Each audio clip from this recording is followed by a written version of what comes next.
Mais qu'est-ce que tu fabriques? Je suis en train de mourir et toi tu es en train de te préparer pour le carnaval. Et puis ce truc-là, c'est quoi? Tu veux me transformer en poisson fumé? Mon cher mari, je ne suis pas encore prête pour le rôle de veuve, alors s'il te plaît, un effort. Hein? Et surtout, fais-moi confiance, mon grand-père était praticien. T'as dit quoi?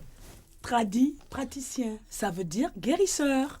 Je croyais qu'il vendait des noix de cola. Et alors? L'un n'empêche pas l'autre. En tout cas, il a soigné beaucoup de monde. Ah, et il faisait son boulot avec des jolis dessins comme ça sur la figure. Parfaitement. Je suis derrière te faire les mêmes. Hop, hop, hop, hop. C'est indispensable pour une bonne propagation des ondes guérisseuses et ça favorise la relation malade-thérapeute. Je trouvais que ça coinçait aussi quelque part. Puis depuis ce matin, je n'arrête pas de boire tes mixtures horribles et puis de suffoquer sous tes fumigènes. Et puis ça ne va pas mieux.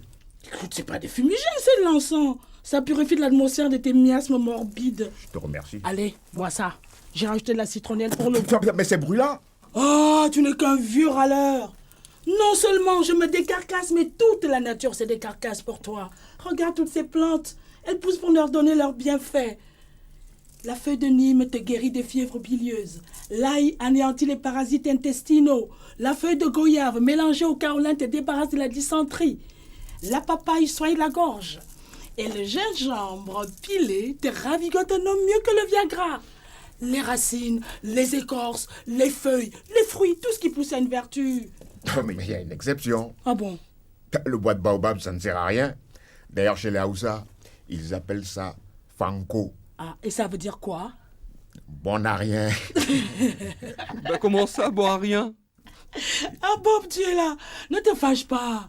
Après tout, c'est parce que tu es inutile que tu ne termines pas en bois de cuisine.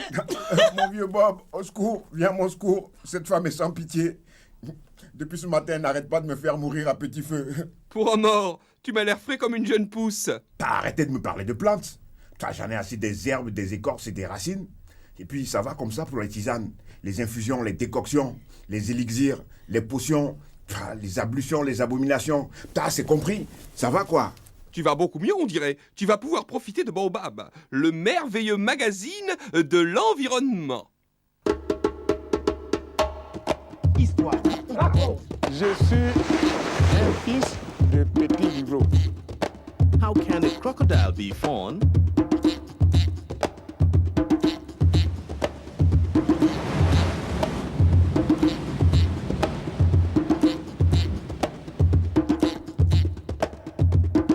Tu verras un baobab gris.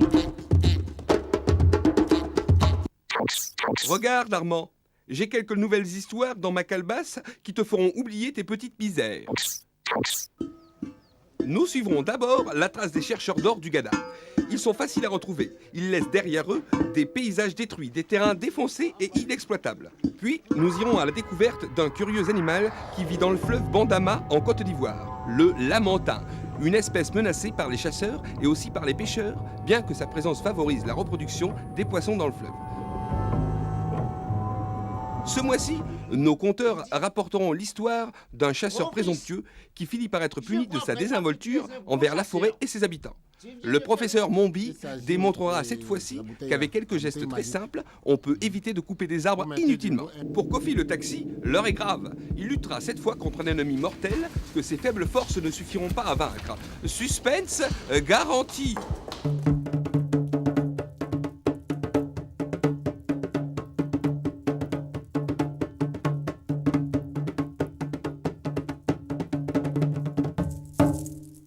Bravo, Juliette.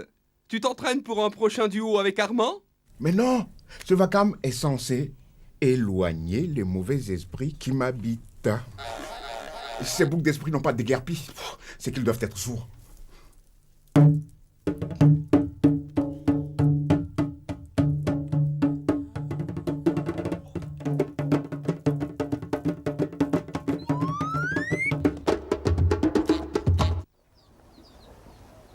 Pour ceux qui s'en souviennent, le Ghana s'appelait autrefois la Côte de l'Or. Et cette appellation n'était pas sans fondement. C'est un pays riche en ressources aurifères. Nous sommes dans un village appelé Banque mondiale. Les pionniers qui ont découvert cet endroit l'ont surnommé ainsi parce que le sol regorgeait de pépites d'or.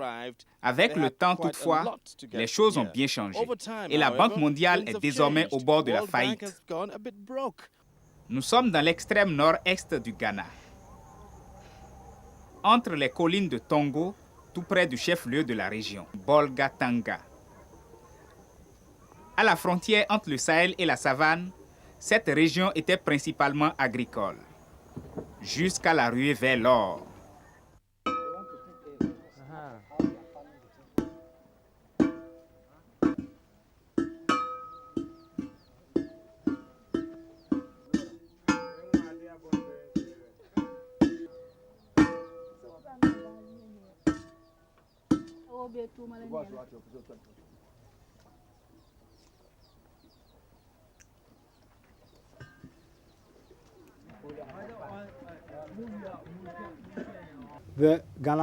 La ruée vers l'or pose un problème.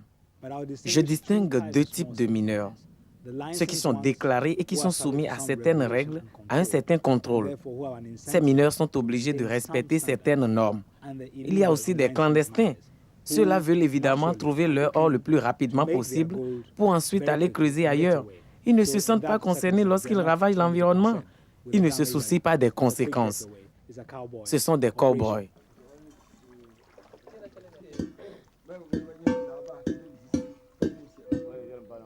Les autorités tentent de décourager les comportements de cow-boys simplement en reconnaissant l'importance des petits chercheurs d'or, en légalisant leurs activités.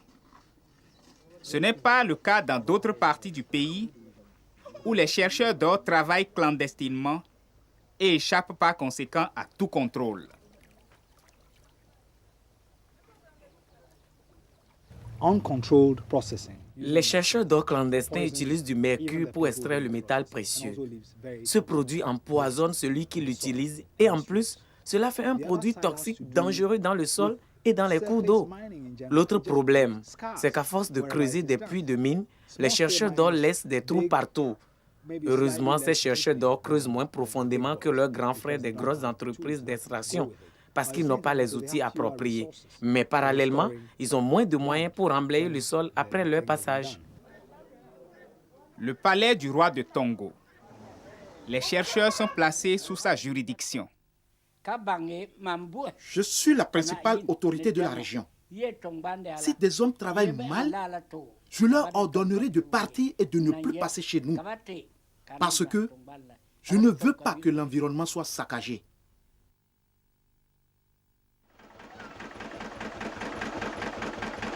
L'encadrement des mineurs dans le nord du Ghana est une opération qui a donné des résultats. Ici, les mineurs prennent des initiatives et s'efforcent de préserver l'environnement. Maintenant, parlons environnement. C'est une question très importante dans le domaine minier. Nous sommes dans une situation où les mineurs travaillent, creusent et saccagent l'environnement. Ils détruisent tout. On peut voir des galeries et des puits un peu partout. Les mineurs de la région sont-ils conscients des problèmes que leur activité entraîne pour l'environnement? Merci beaucoup, mon frère. Je pense que l'environnement est très important pour nous. Habituellement, nous apprenons à nos gens à ne pas détruire le sol. Si un mineur creuse et ne trouve rien, il doit remblayer son trou. Sinon, on le met à l'amende. Quelle que soit la réaction des gens face aux mineurs, l'important, ce sont les conséquences environnementales de leur travail. À Bolgatanga, l'environnement, ça compte, mais l'exploitation minière est aussi très importante. Ce que le sol ne peut donner à travers une production agricole insuffisante est compensé par les revenus tirés de certaines activités industrielles, comme l'exploitation minière.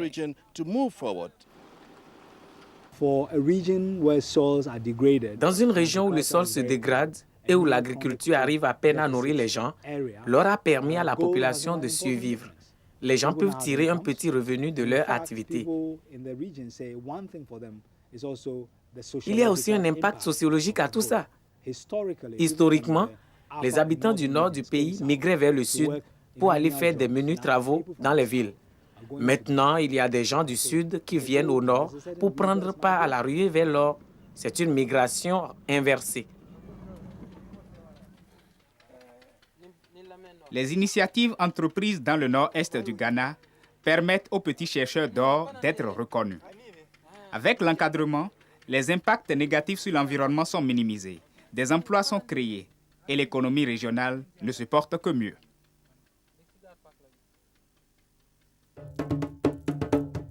C'est pas fini? Oh, Bob, dis-lui d'arrêter. C'est comme si elle pilait de l'iam dans mes oreilles. J'ai la tête comme du foutou. Stop! Oui, Bob, qu'est-ce qu'il y a? C'est Armand qui voudrait que tu changes de musique. S'il te plaît, quelque chose de plus doux, comme le chant des sirènes. Le chant des sirènes? Mais c'est très dangereux. Les marins qui ont suivi leur chant maléfique ne sont jamais revenus. Ah, partir avec une douzaine de ces créatures et ne plus jamais revenir. Oh. Allons, Armand. Les sirènes auxquelles tu penses, c'est de la mythologie. Mais moi, j'ai rencontré les vraies sirènes et j'ai peur qu'elles ne soient pas à ton goût.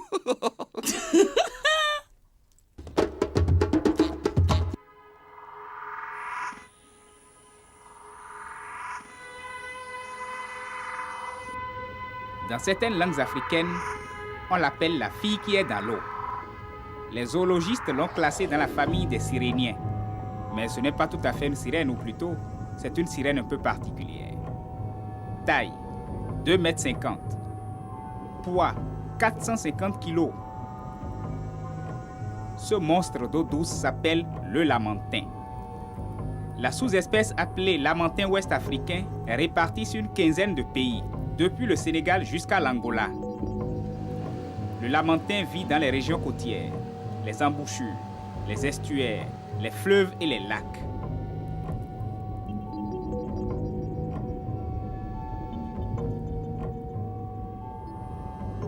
Le lamantin est victime un peu partout du braconnage.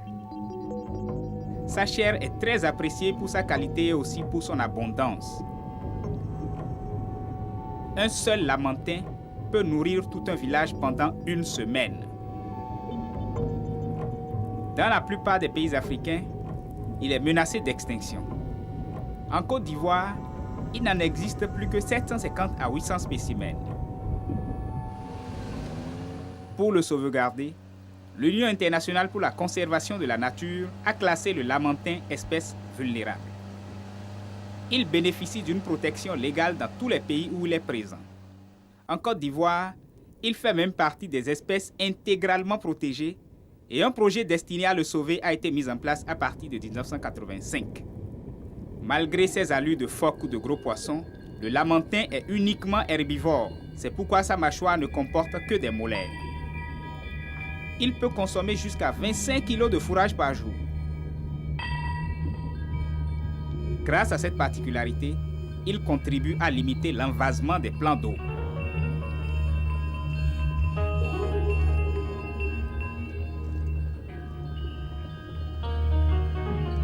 Pourtant, les principaux ennemis du lamantin sont les pêcheurs. Certains l'accusent de renverser leurs pirogues et de détruire leurs filets.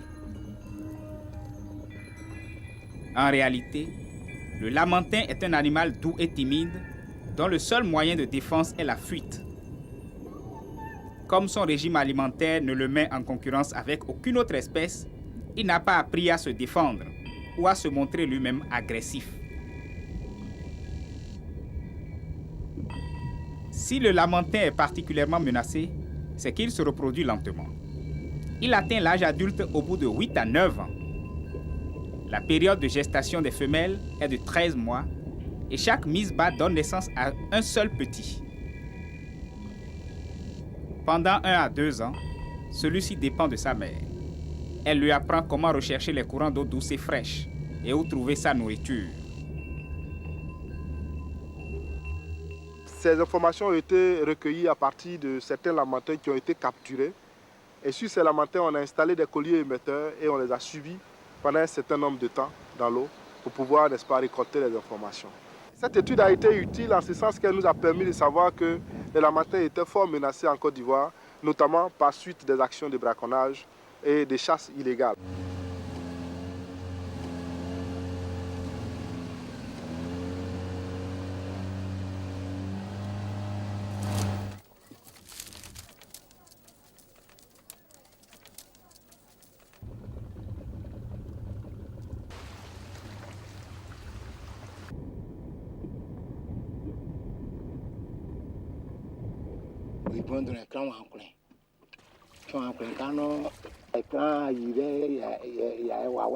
Cet homme habite sur les rives du fleuve Bandama. Il a longtemps pratiqué la chasse au lamantin à l'aide des pièges. Mais depuis plusieurs années, il collabore avec le projet de protection des lamantins. Ces pièges ont servi à capturer des animaux pour leur fixer leurs colliers émetteurs qui ont permis d'étudier leur comportement. L'ancien braconnier explique le fonctionnement de son piège. Pour faire venir les lamantins, tu lui donnes à manger. Sa nourriture, c'est des peaux de manioc. Quand il est au fond et qu'il mange un peu, et sur la nourriture, il s'approche. Et devant le piège, il voit beaucoup de manioc. Quand il mange, il voit qu'il y a encore plus à l'intérieur. Il cherche à rentrer. Il rentre. Et il y a le petit bois qui est fixé là. De toutes les manières, il va les toucher. Il les touche et puis le piège se referme.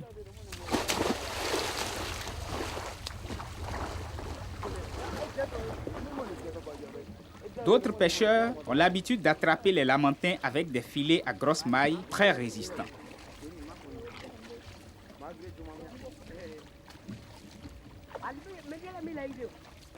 On chasse également cet animal avec des crochets attachés à des flotteurs. Ces gros hameçons sont plantés dans des morceaux de manioc.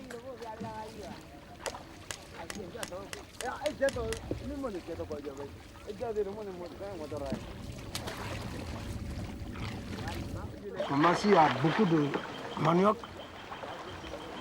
tu peux aller au moins quelques mètres. Pour aller mettre aussi le manioc dans l'eau. Lorsqu'il va arriver, il va raconter le reste, les autres qui est devant. Là, ici, il mange. Et il poursuit jusqu'à arriver où il y a la maison maintenant. C'est là qu'il va trouver le vrai manger. Là, il prend le manioc. Quand fini, le gros morceau qui est là, c'est là-bas que la maison est accrochée. En ce moment, lui, il est en bas. Mais quand il est dedans, le moment où il s'en va, quelques mètres, il va sortir pour regarder s'il y a quelqu'un qui le suit de près. S'il ne voit pas l'homme, il continue.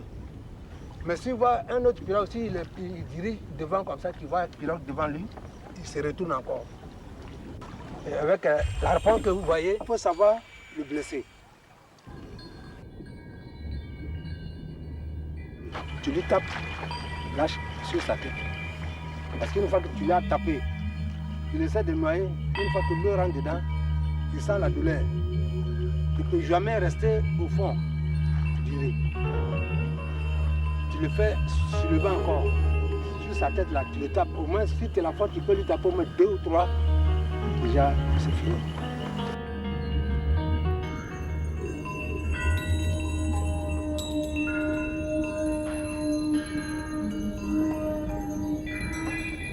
En s'attaquant aux lamantins, les pêcheurs ignorent qu'ils font du mal à leur propre activité. En effet, le lamantin, avec les 25 kg d'herbe qu'il consomme chaque jour, rejette dans l'eau de grandes quantités d'excréments qui génèrent des micro-organismes consommables par les poissons, en particulier les silures et les tilapias.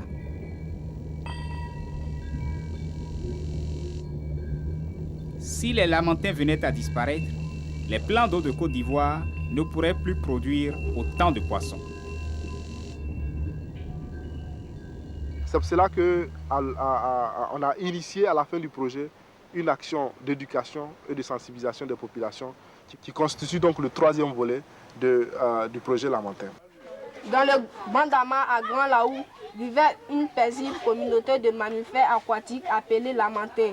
Depuis que les pêcheurs ont commencé à s'installer sur les rives du fleuve, la population des Lamantins ne fait que baisser. Ceux qui s'éloignent de la communauté pour recherche de nourriture disparaissent ou s'ils retournent, ils reviennent avec de grosses blessures souvent inguérissables. Cette année, nous sommes arrivés au stade d'évaluation. Nous avons évalué à mi-parcours de notre activité. Nous avons évalué ce que nous avons fait.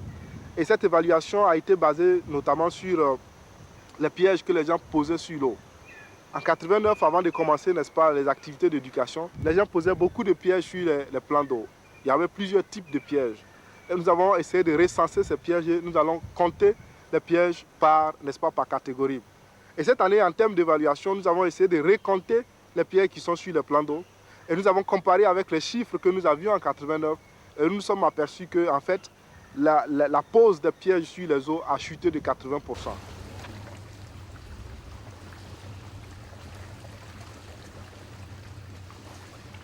Avant, j'utilisais le filet pour pêcher le matin.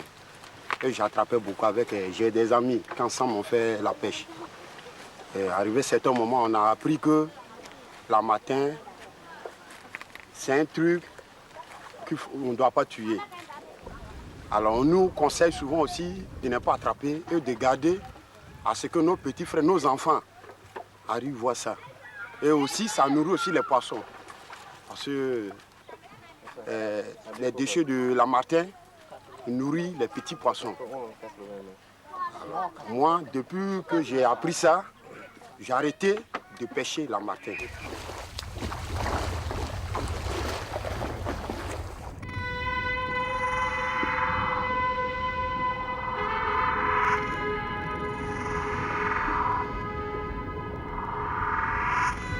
Pas de maintenant. Même s'il y a quelqu'un qui fait ce travail-là, j'essaie de lui parler, il n'a qu'à bien comprendre que l'État avait dit que le matin manque dans la Côte d'Ivoire ici. Donc pour cela, aujourd'hui, moi j'arrête. Même que ce soit les amis ou bien les copains, même ceux qui veulent toujours tuer le matin, ils n'ont qu'à beaucoup faire attention parce qu'on n'a qu'à arrêter. Et à l'époque, même un jour, on peut trouver 2 ou bien 3. Pratiquement là, pour les trouver aussi, c'est un peu rare. Donc j'arrête.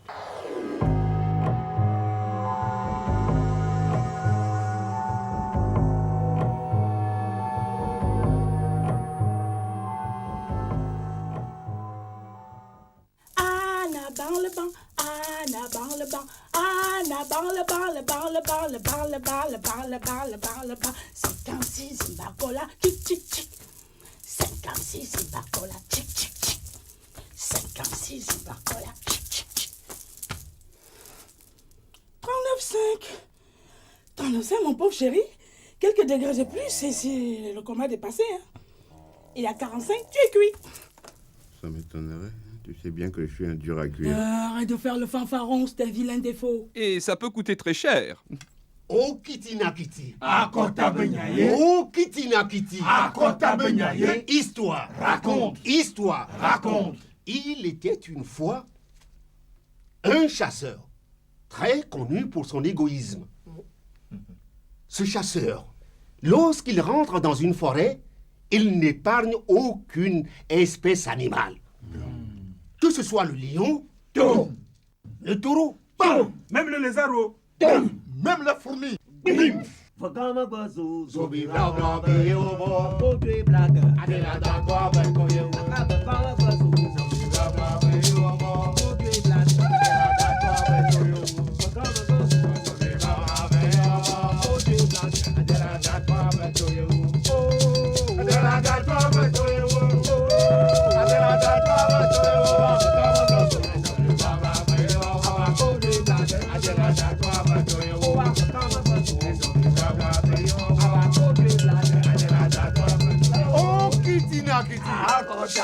Oh Kitina Kiti. Le chasseur, fier de cette réputation, se fait surnommer par ses amis Maui Ko. Maui Ko. Le Terminator. Yéma. Oh Kitina Kiti. Un jour, notre fameux chasseur pénètre à l'intérieur d'une grande forêt où il espère faire une bonne chasse. Cette forêt appartient à un génie. Et ce génie, dit-on, est généreux envers les gens de bon cœur. Par contre, il reste indifférent aux mauvais sorts réservés aux méchants. C'est ce que le chasseur ne sait pas. Il commence donc à chasser, à capturer beaucoup d'animaux.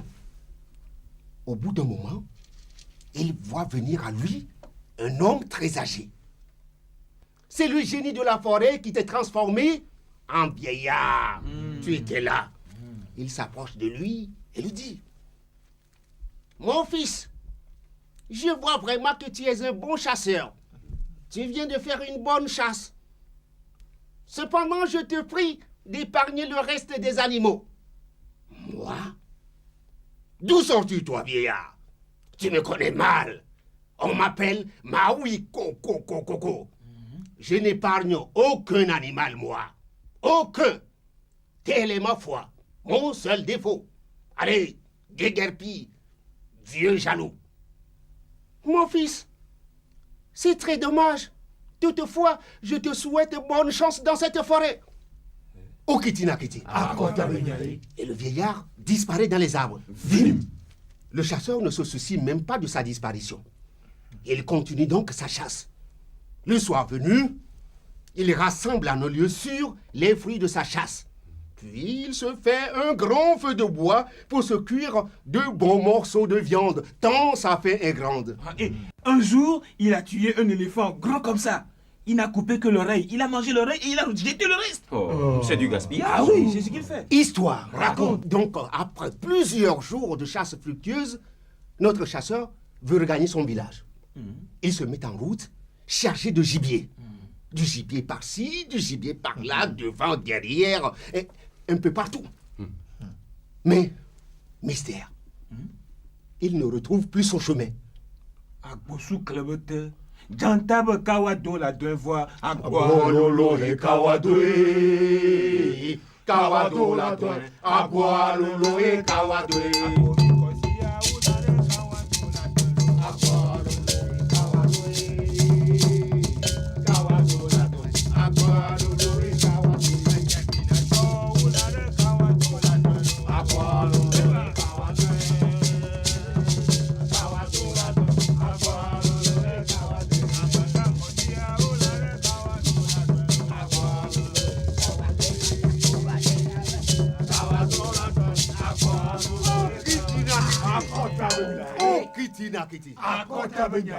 Le chasseur se met à marcher sans savoir où il va. Il marche. Des jours durant, il tourne en rond, jusqu'à ce qu'il rencontre à nouveau le vieillard de la forêt. Grand-père, cela fait des jours que je suis venu chasser dans cette forêt. Maintenant, je veux rentrer chez moi, mais je ne retrouve plus mon chemin. Peux-tu me l'indiquer? Moi? Eh bien, je n'indique rien à personne. Telle est ma foi. Mon seul défaut. Bonne chance. Au revoir, prétentieux. Et le vieillard disparaît, comme il est venu. Le chasseur se met à marcher vers ce qu'il croit être l'orée de la forêt. Il marche des jours et des nuits, il marche infatigable, mais sans arrêt. Il marche. Ses forces s'épuisent. Il maigrit fortement, mais il ne s'arrête pas de marcher. Il marche aujourd'hui encore. Il semble qu'il continue de marcher dans cette forêt à la recherche du chemin qui mène à son village. C'est bien fait pour lui.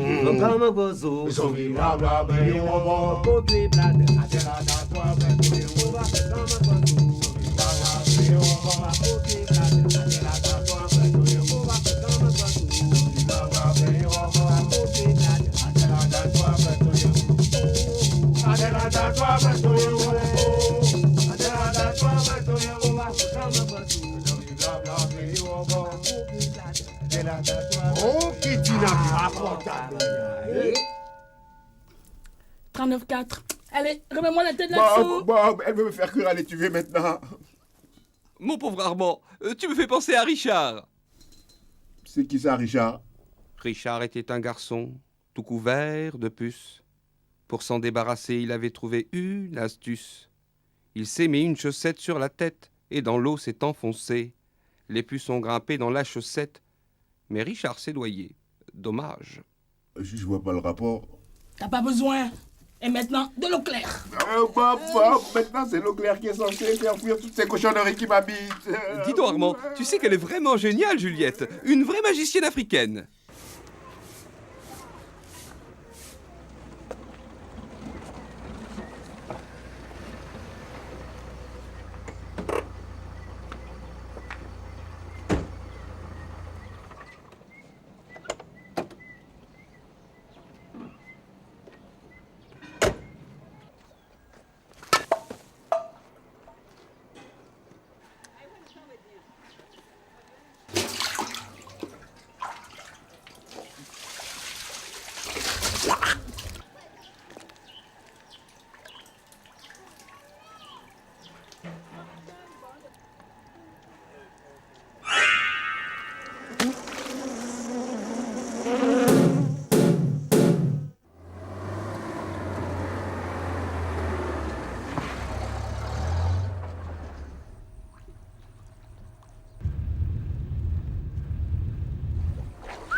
Excusez-moi, je suis toute mouillée. Ce n'est pas grave, entrez.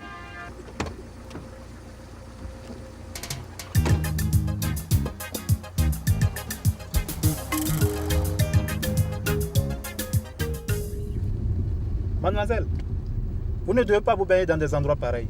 C'est comme ça qu'on attrape des maladies. Qu'est-ce que vous connaissez aux histoires de maladies, vous? Vous êtes médecin? Non, je suis un taximan. Je l'ai constaté. Je vous apprends que moi, je suis infirmière. Alors, laissez-moi tranquille avec ces histoires de maladies. Est-ce que je vous ai donné des cours de conduite, moi? Alors, chacun son métier.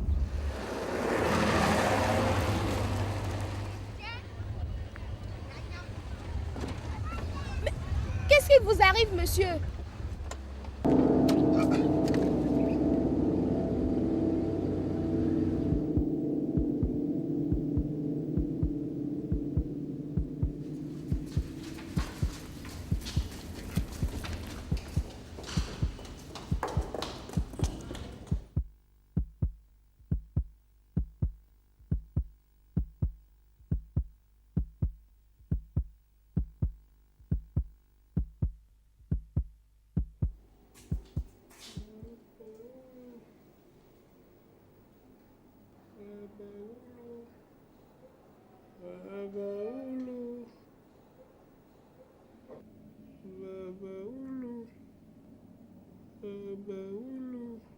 Kofi. L'eau pure. L'eau pure. L'eau pure. L'eau pure. L'eau pure.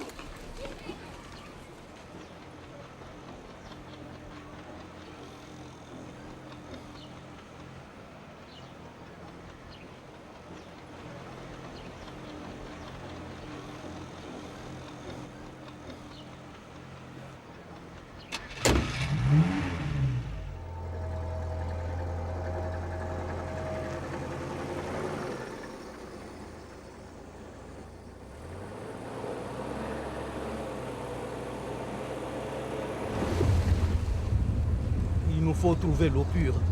Sans l'eau pure, Kofi n'a aucune chance de s'en sortir.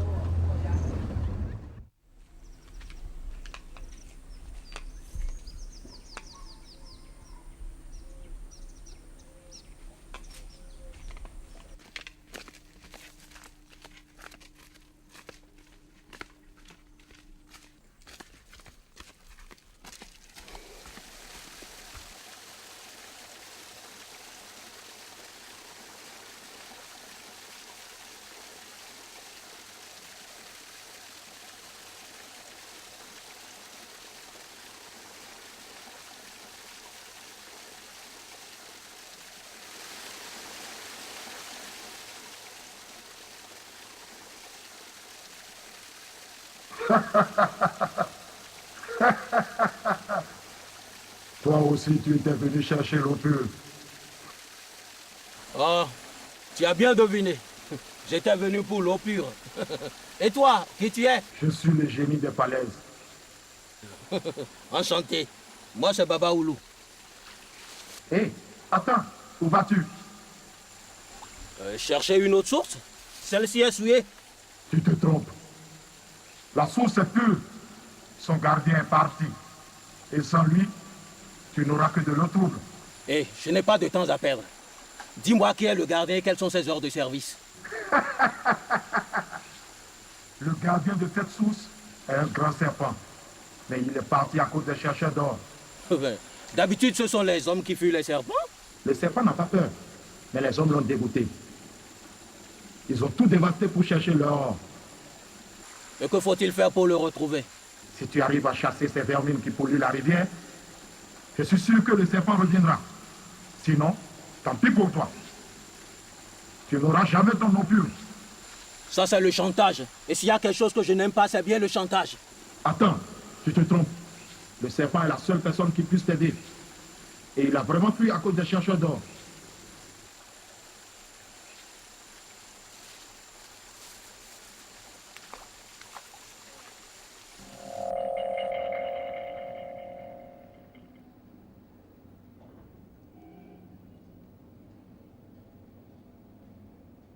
C'est le dernier flacon.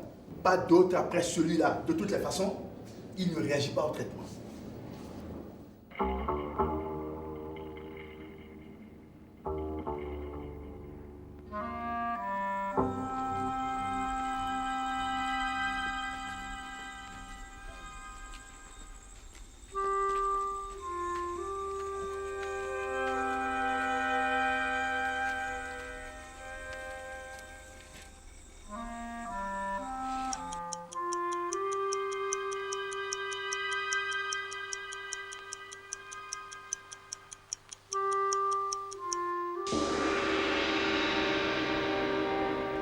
Docteur, on ne peut pas essayer un autre flacon? Je dis non. Il est condamné. Et de toute façon, qui va payer? Moi, je veux le faire. Il est tombé malade devant moi. Vous savez, si vous commencez comme ça dans ce métier, bon, faites comme vous voulez. Mais il n'y a plus de stock ici.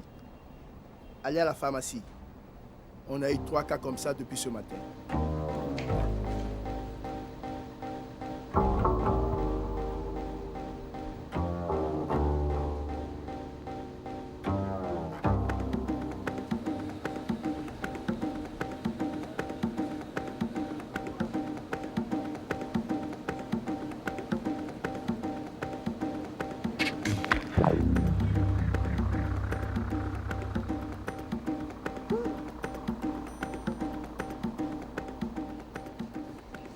Voilà, madame. Ça fera un total de 12 000.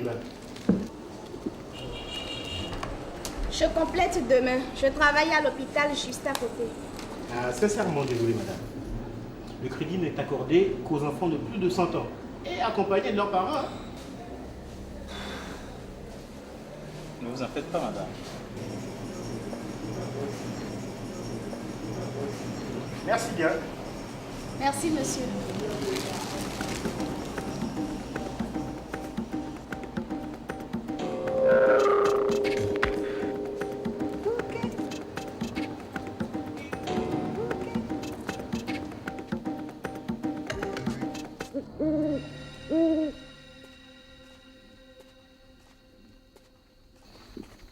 Vous travaillez à l'hôpital? Monsieur, vous avez été très gentil envers moi. Je vous en suis reconnaissante, mais maintenant laissez-moi tranquille. Oh non, je vous en prie. Dis donc toi, tu es une petite ingrate. Je n'ai rien à faire avec un sale vicieux comme vous.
Toi, si tu crois à ces histoires de diable, tu as intérêt à déguerpir tout de suite, hein. Si tu quittes, je prendrai soin de ton or. Tais-toi, tais-toi, tais-toi. Mais pas place sur ce ton.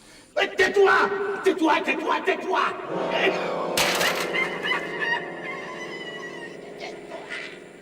Tais-toi, tais-toi, tais-toi.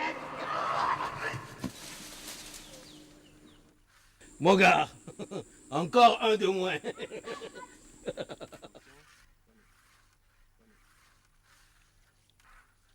Aïe! Aïe! Aïe! Ah!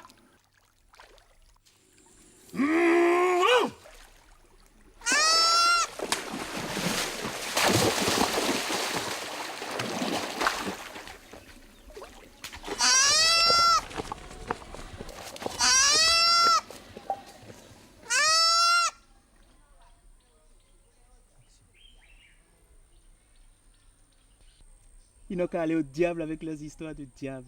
Hé! Toi qui ne crois pas au diable, viens voir! Viens voir!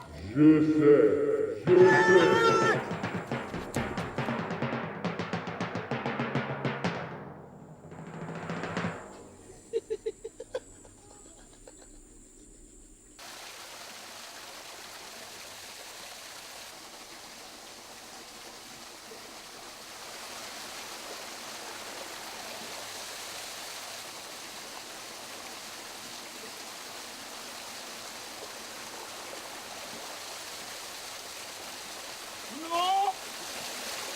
Qui a fait ça? C'est moi. J'ai vu ce que tu as fait pour le serpent. Bravo. Et alors? Je voudrais te demander un petit service. Il y a une chose sur cette montagne qui me dérange depuis longtemps. Tourne-toi vers la droite et tu comprendras.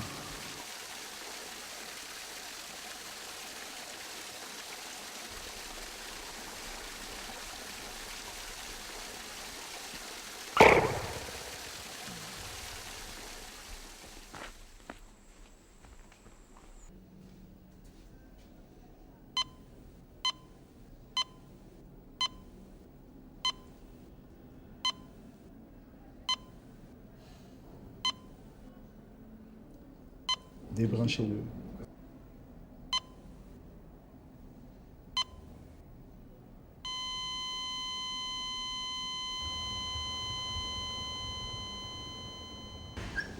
Attendez.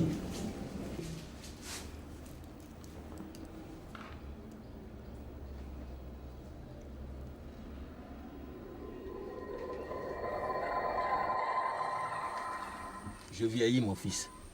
Figure-toi que j'ai failli me faire posséder par un vulgaire génie des montagnes. Mais, papa, vous avez fait un vrai miracle. Il ne faut pas exagérer, mon fils. Avec une voiture comme la tienne, tout le monde peut en faire autant.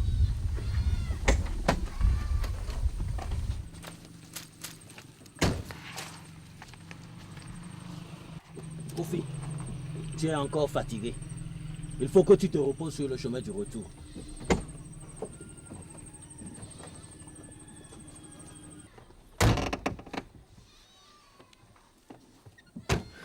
Ah, mademoiselle, c'est bien vous? Taximan, je vous avais dit que je suis infirmière. Et maintenant, je vais prendre soin de vous. Ah, que c'est gentil, vous êtes génial.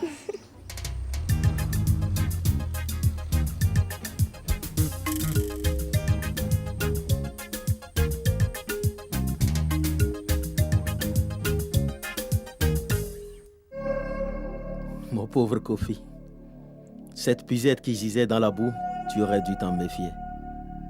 Et ce puits nauséabond, est-ce que c'était le meilleur endroit pour boire? Tu n'as pas vu de quels voisins tu étais entouré? Des voisins de très bonne tenue, vraiment. Et les ordures, ça ne te dit rien.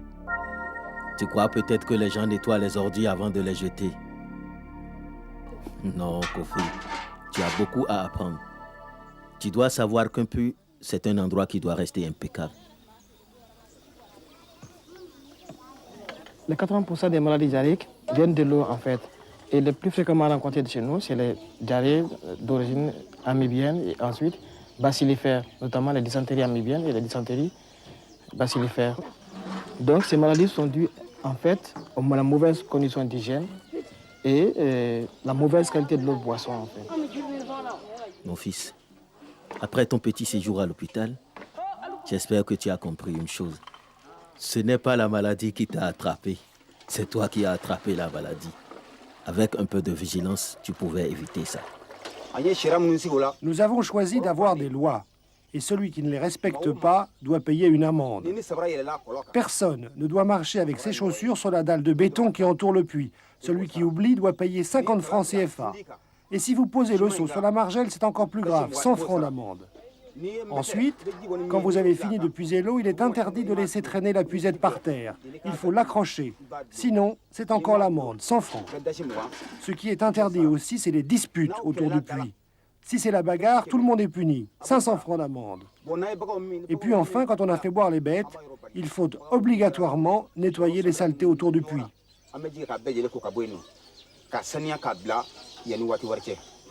Tu as suivi? Alors récapitulons. Avant de puiser, laissez les sandales au vestiaire. Empêchez toujours les animaux d'approcher. Et raccrochez la puisette à l'abri des saletés. Voilà, Kofi. Pour que l'eau d'un puits ne soit jamais contaminée, c'est simple et en même temps c'est très difficile. Avec un peu de négligence, tu peux facilement empoisonner tes enfants. Et je ne serai pas toujours là pour aller chercher l'eau pure tout en haut des montagnes. Tu vois, Baba Oulou, lui au moins, il guérit seulement avec une gorgée d'eau. Juste une petite gorgée d'eau et hop, tranquille. Ouais, mais l'eau pure, hein, ça me semble compliqué à trouver. Vous vous trompez. Grâce au progrès de la technique, l'eau pure, c'est un jeu d'enfant.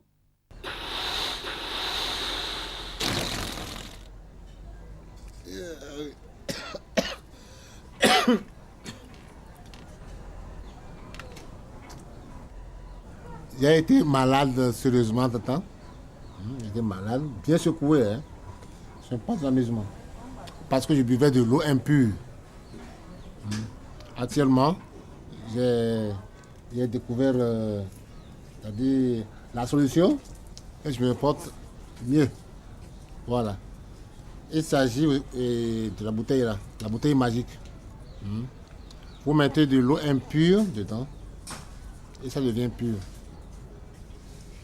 C'est ça que je prends actuellement. C'est ça que je prends actuellement. Si vous ne comprenez pas, regardez.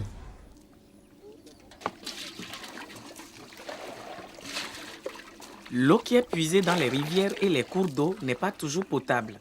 Et lorsqu'elle n'est pas traitée avant d'être consommée, cette eau de surface est souvent à l'origine de maladies comme la diarrhée ou le choléra. Il existe plusieurs procédés pour purifier l'eau. Dans tous les cas, le filtrage demeure une étape importante. Ensuite, on peut javeliser l'eau ou encore la faire bouillir. L'ébullition est efficace pour éliminer toutes les bactéries contenues dans l'eau. Mais cette méthode consomme beaucoup de bois de chauffe alors qu'il existe des énergies renouvelables beaucoup moins chères, gratuites même. Ces hommes rencontrent des paysans togolais au village pour leur expliquer une méthode qui permet de stériliser de l'eau par exposition aux rayons solaires. Avec la technique de la bouteille magique, on obtient de l'eau saine pour un investissement minime. Il suffit de remplir à ras-bord une bouteille plastique avec de l'eau filtrée. La bouteille aura été préalablement peinte en noir sur une moitié dans le sens de la longueur. La bouteille magique doit ensuite être exposée au soleil. La couleur noire de la peinture à l'huile attire les rayons solaires et fait grimper la température de l'eau. Exposée pendant 4 heures au soleil, l'eau atteint une température de 60 à 70 degrés.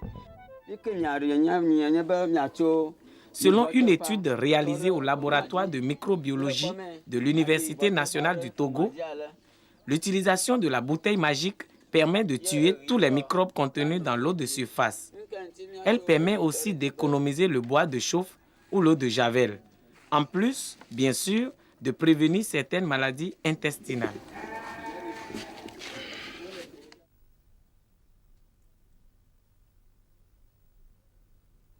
« 37,2. Ça, je suis guéri. Ah ouais, 37,2. Mais ça veut rien dire, hein? Comment ça ne veut rien dire? Ben oui, quoi. Ce n'est pas parce que tu as une température de 37,2 que tu as retrouvé la santé, hein? La fièvre, c'est un symptôme. Quelquefois, le symptôme s'en va et la maladie reste. Allez, encore une petite tisane. Bob, fais quelque chose. Qu'est-ce que tu me conseilles? Eh bien, comme disait Juliet tout à l'heure, rien de tel que les fruits pour garder une bonne santé. Il y a d'ailleurs un fameux adage qui dit « Une papaye chaque matin éloigne le médecin ». Une papaye chaque matin éloigne le médecin. Surtout si on vise bien.